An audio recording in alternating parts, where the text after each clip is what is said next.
All right, we're standing outside courtroom 3B, I think it was, in Lexington County, South Carolina. A hearing in the Murdaugh murders civil case just concluded, the wrongful death case. I'm standing here with attorney Mark Tinsley, who represents the family of Mallory Beach. Attorney Tinsley, bring us up to speed with where we are in this case. It's been a flurry of motions back and forth, concerns over the date of when this trial is going to take place. Tell us what happened in the courtroom today. I think we just basically kicked the can down the road, and we still don't know. And there are a lot of issues that need to be resolved. The criminal trial is one of them. Is it a hard date? Is it going to move? So there are just lots of things to consider. And as we get closer to trial, hopefully we can make other things happen.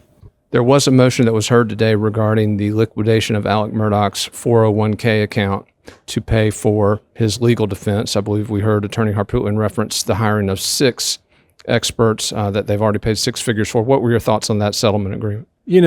I think you heard at the end, there was no way for someone with a civil judgment against Alec Murdaugh to attach, or the receiver to attach those funds in the 401k.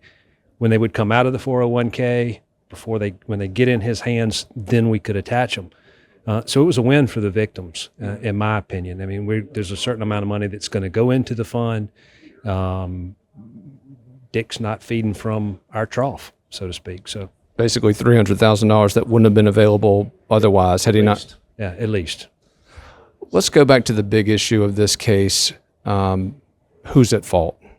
Obviously, a terrible tragedy back in February 2019 claimed the life of 19-year-old Mallory Beach of Hampton, South Carolina. You were representing her family members. Obviously, a lot of people bear responsibility. We certainly contend that. Yeah.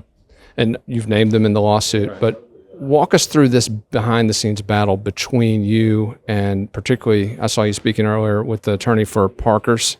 Where does that fight stand right now? Well, I think yesterday they filed a notice of appeal on the judge's reversal or denial of his motion to sever.